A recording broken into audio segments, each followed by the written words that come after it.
Здравейте на всички от Красиво Ветрино! Правим едно включване в последния ден на 2024 година от едно наистина много специално място за всички българи, които са участвали в засаждането на дръвчетата тук. Намирам се на фестивалната зона над исторически парк. Ето и част от Второ Българско царство, което в момента се изгражда. Искам да ви покажа нещо, така да ви обърна внимание.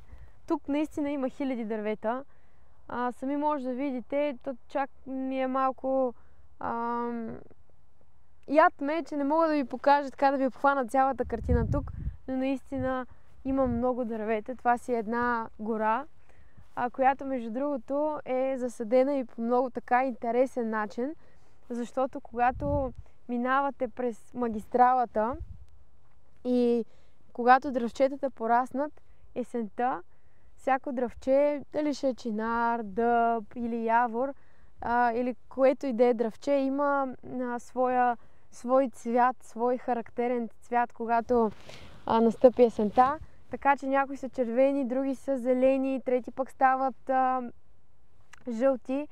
И така са подредени тук дърветата, че ще бъде една наистина шарена красота, така че да дойдеш само тук и да си заредиш душата.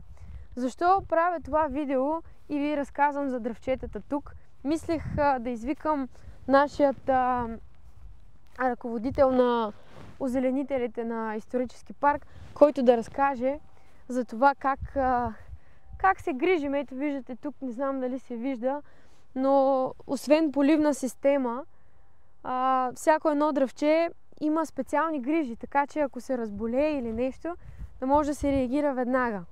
И знаете ли, не са само тук дръвчетата. Дръвчетата са в цялата община, в различните села има направени дарения, в село Неофитилски, в село Доброплодно, в Габърница, в Млада гвардия и не само. Казвам ви това, защото по-рано бях в исторически парк и наистина, при положение, че е зима, т.е. пролетта, когато цъфти, всичко е наистина много красиво и можеш така да се зарадваш на това как растат дръвчетата, но дори зимата борчетата бяха станали толкова големи, че така ми напълниха сърцето и реших веднага да дойда тук на фестивалната зона и да видя как се движат другите дръвчета, които са по-отрано засадени. И знаете ли, тази година, 2024 година, изключително много злонамерени хора се появиха, които търсиха кусури тук и там, но истината е, че при положение, че толкова много красиви неща се случват тук и исторически парк е само едно от тях, но целият този живот, който се връща, добрата среда, добрият пример, едно село, което допреди години всеки, който познава Неофитилски, може да види и може да ви каже колко изостанало е било това село и как идват млади хора, засаждат дръвчета, правят нещо хубаво и в един момент се появява някой да търси кусури на всичко това и да ги обявява едва ли не за престъпници, докато всички си затварят очите за истинските престъпления. И се замислих, да, те дръвчетата ще си растат с или без вас, дръвчетата ще си растат и тук ще стане рай. Въпросът е вие, от вас какво ще остане? От вас какво ще остане при положение, че дори само дръвчетата, които са засадени тук, след няколко години ще се превърнат в рай. А всичко останало, всички останали красоти, къщите, които не се правят като строителство в града, където там са между другото масово истинските престъпници, които за да спестят някой лев лъжат клиентите и им продават ниско качество. Тук къщи, които ще останат наистина за много години напред, с или без нас, тази красота остава. От вас какво ще остане? Кажете ми, от вас какво ще остане? Освен една помия, която сте изляли през цялата тази година. Какво направихте? Засадихте ли дръвче? Помогнахте ли на някой човек?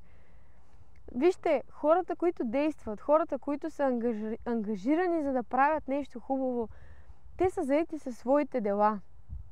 и никога не гледат в чинията на другите хора. Така че, поздрави от нас, от Красиво Ветрино, от фестивалната зона. Ето, отново, това са, то пък не мога да ви увелича, но тук отново има дръвчета. Наистина много дръвчета има. И това нещо ще става все по-красиво всяка година. Наистина е голямо удоволствие човек да, най-вече участвайки в един такъв процес, да следи как усилията му имат смисъл и как има надграждане. Така че ако всеки един от вас иска да намери една среда, в която усилията му не се губят, а се натрупват, и среда с хора, млади хора, семейства, които искат по някакъв начин да се зароди българското село и искат един спокоен и нормален живот за своите деца, а не такъв, който ги води към наркомания, хазарт, дискотеки и наркотици. Така че търсете добрата среда и гледайте делата на хората, защото дори само, пак повтарям, дори само дръвчетата на фестивалната зона правят, и хората, които са ги съсадили, са направили много повече от всички тези злонамерени хора, които се изляха на цялата тази красота. Така че умната 2025 година и гледайте хората на делата. Това е от нас.